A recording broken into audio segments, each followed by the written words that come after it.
your feature comic for this evening, a good friend of mine, one of the most original comics I know in all of Seattle comedy. Big round of applause, guys, for the hilarious Jack Slattery!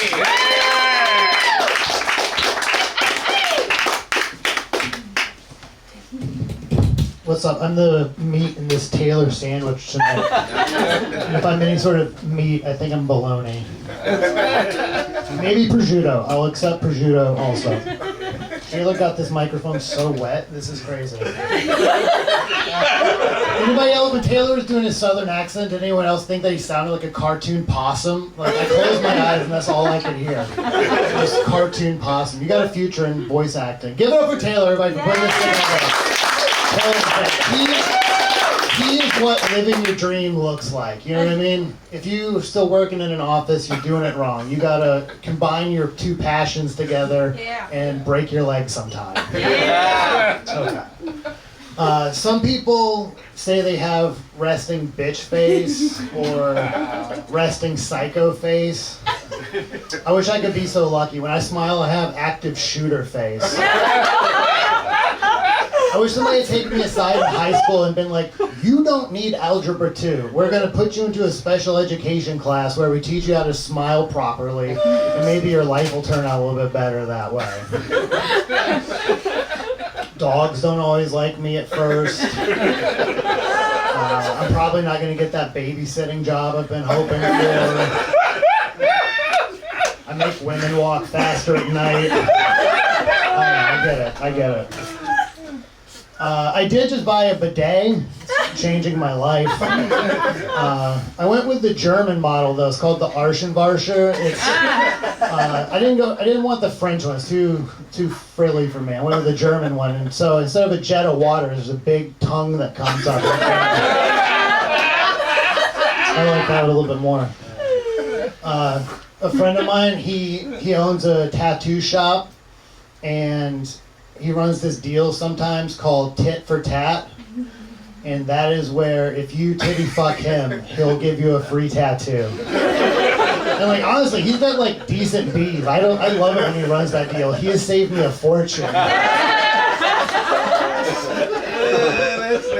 You probably can't tell this by looking at me, but I am a pillar of our society. I volunteer at libraries all over the Seattle area. They don't know that I volunteer, but I think there's like the thought that counts really. What I do is I go in and I hide pre-rolls in the young adult book section. Just like halfway through an Animorphs, you know, this is gonna be a lot cooler now. I'm trying to encourage young readers, foster a sense of curiosity. I'm doing my part. I'm giving back to the community. I put acid in the religious section, but that's for other reasons, though. I like wearing this eye patch because most of you probably didn't realize that my hair is thinning. Like, I don't really need this at all. It just distracts from my thinning hairline. I say my hair's thinning, not balding, because it's not really leaving my body. It's just sort of trickling down the back of my neck, going into the recesses on my back. It's on a great migration right now. Just going into retirement. Turns out my ass is the Florida of my body. It's just all gray hair and swampy down there now. Full of drugs. I have gotten rid of the invasive species of crab though, so things are looking up there. I have a vasectomy. You're welcome. But if you don't know what that means, it basically just means that I have diet cum. It's like same great flavor, half the calories. And then somebody asked me though, they were like, oh, well you say you do, but how do I know it? How do you prove that you have a vasectomy? It's very simple. You just get some in your mouth, swish it around. It's textural things like pulpless orange juice. And then she did, and she's like, wow, I can't believe it's not jizz. I have never heard a car alarm and thought I should go get involved with that.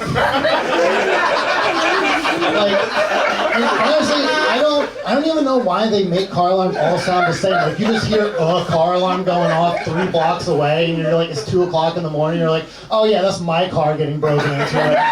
How are you supposed to know? I think they should have custom car alarms. Like, if I had a custom car alarm, it would be mostly just like loud fucking noises. Because that might be something I would want to go get involved with. You know? If I hear an orgy happening in the street at 2 a.m., I'm like, hello, hi.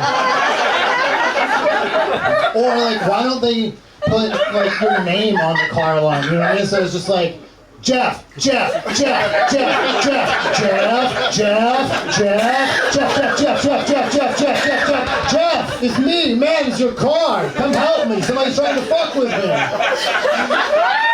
And how else are you supposed to know? Until I can afford a custom car alarm like that, though, what I've been doing is just letting a homeless guy sleep in my car at night, and then somebody starts breaking in. He's like, Jeff, Jeff, Jeff! Or he goes, occupied. Make some noise if you can relate to this. I have had an upset stomach like my entire life. Okay, I'm in good company. This joke is for you. I've had an upset stomach my whole life. It's just like always giving me problems. I don't really know what's going on. I've kind of got it dialed in now, but I still go like a couple days sometimes without doing a number 2. And it's very uncomfortable. I feel bloated, I feel stupid, I feel slow, it's awful. And so when I can finally lose 5 pounds real quick, I call that a holy shit. You know, like, because I feel amazing. I feel like I could punch a mountain into dust. I feel like I could like chop a redwood tree in half. I get the zoomies. Like, I feel incredible, on top of the world when I take a nice dump. And like, I want that for all of you. I want you all to feel that way. And so what I've been doing is I've changed the way I say goodbye, like the way I leave social situations. I don't say goodbye anymore. What I say is like, all right guys, I'm gonna get out of here. It's been real. I hope you all have a nice poop. Because that is someone that cares about you. That's someone that wants your mind, body, and spirit to be aligned, and you to feel good, and just like have that holy shit feeling, you know what I mean? Because if you're full of shit, that means your brain's not working right. It means you're not functioning correctly. You need someone to kick the shit out of you. We need to celebrate our friends' poops, okay? Like, you know the real homies are the ones that talk to you about taking poops, the ones that send you pictures. Like, those are your real friends. And you should feel good for them. And if you're not celebrating your friends' poops, I think that you can do better. And I hope that we all do better. I've been getting into collecting coins recently. Getting really into coins. Not like rare or exotic ones, just like pocket change. I just mean pocket change. I just love pocket. I love like spending real dollars to get change back, put it in my pocket, and when I go home, I can pull it out and put it in my jar, and I hear the sound of it hit the other coins in there, and it hits something deep in there. I love it. Because like I am financially illiterate. I have no idea what I'm doing with money, and the future often seems very dark and scary. And when I put coins into my jar, I feel like future me is looking back at present me, being like, "You're gonna make it, kid. You're gonna be all right." I don't mean to brag, but I've got about $83 in loose change right now.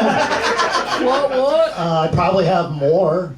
But I am a bougie bitch, and sometimes I'll come home and I'll shake some change out, and I'll just fill my pocket up with loose change, legal tender. My pants are just bulging on one leg, and by the time I get down to the cafe that I like, so like doing leg day, I'm just one leg. And when I get up to the cafe, and I'm like, hello, hi, I would like a large iced coffee, please, oat milk, and light ice. Because I don't know if you know this, but if you are not saying light ice when you're ordering an iced beverage, you are an idiot and you are being ripped off. Because that is highway robbery, and I'm not going to stand for it anymore. I call it out every time I see it. You got to request the light ice.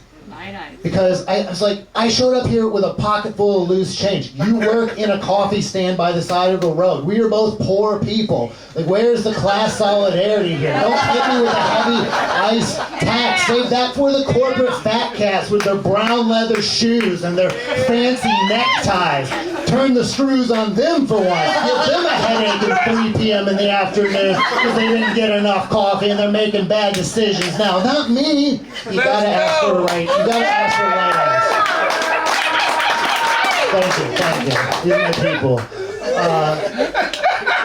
Sometimes I have this dream where I just like quit my life and I move to New York and I become the best barista in like the financial district.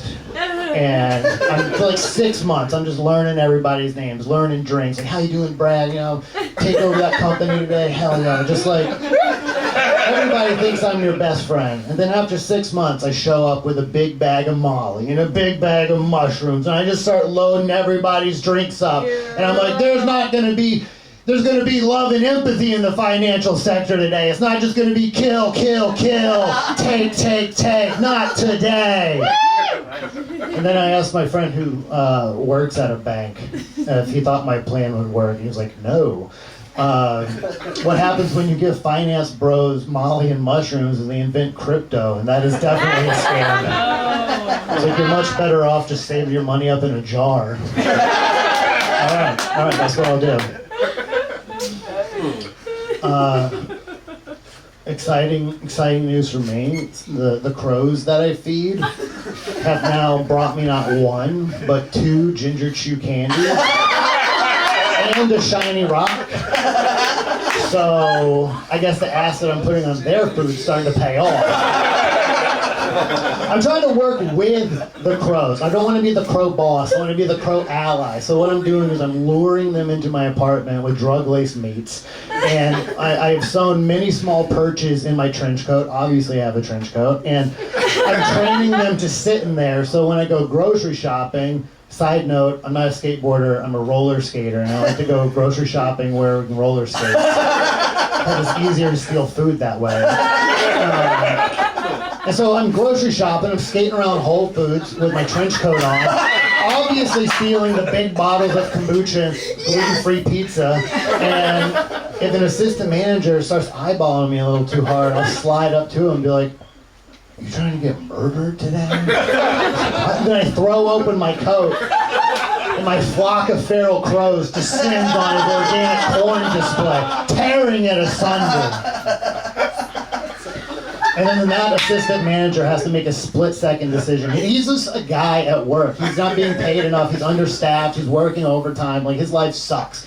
And now he has to deal with this marauding army of crows in his produce section. And I'm already gone. And so they just get the broom and shoo him out the door. And then they come home to me and we celebrate with more drug-laced meats. It's a symbiotic relationship. It's quick for a crow. I'm trying to take down Jeff Bezos one shopping trip at a time. Doing my part. When I was a kid, I thought mooning was just like the absolute most funny thing anybody could do. Like, I was banned from school photo day. Any and every chance my butt could be out, it was. And then I got in trouble. My class, we took a trip to the planetarium, and the teacher was about the stars and constellations and everything, and then I saw my opportunity. Like, the lights came up, my pants went down, and I was like, "Look, you can still see the full moon!" And everybody turned around, and there my butt was. And everybody laughed. It was the biggest laugh I've ever got in my life. I've been chasing that dream ever since. But the people that worked at the planetarium didn't think it was that funny. They made me stand outside with a sandwich board sign for like every Saturday for a month. When the sandwich board said, "No buts about it, mooning is a crime." And I learned my lesson. I don't moon anymore. I moon responsibly now. I only moon on the full moon. I moon the full moon. Like, what I do is I like get out there and I'm like this, just like, "Oh, Mother Moon, thank you for your blessings. I feel you're in it. You gotta have. What I've done is I've hot glued a crystal to a butt plug. So you gotta do that. You gotta charge up your butt chakras. You know what I mean? And I'm like, thank you for all your blessings. I feel your power every day. I'm accomplishing my dreams through you. You're beautiful. You're so fucking hot. You see me down here? I see you. I love you. And you just kind of just say nice, sexy things to the moon. And then I'm here, aren't I? You know what I mean? My dreams are coming true. So I highly recommend it for all of you. I'm selling butt plugs with hot glued on crystals after this. We'll get you aligned, okay?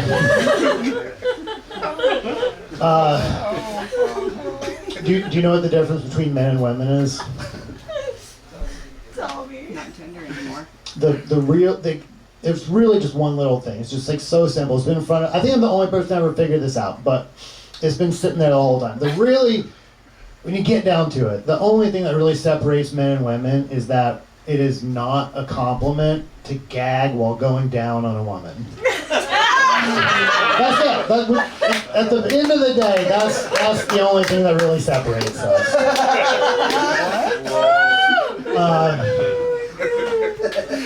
I don't understand people who say things when they're mad, like, you know what, dude, why don't you just suck my dick? Or like, you can eat my ass, because like now I know in your mind your dick and or ass are so gross that would be a punishment for someone to put their mouth on it. Like, you've already lost the argument. You know, if you tell me to eat your ass, I'm just like, dude, go wipe your butt right now. Like, go use my German bidet. Get this cleaned out. Like, maybe you have an itchy butthole. That's why you're talking to me all sassy right now. You know, like, if I tell you to eat my ass, you should just know that I just recently used my bidet because I was raised with manners.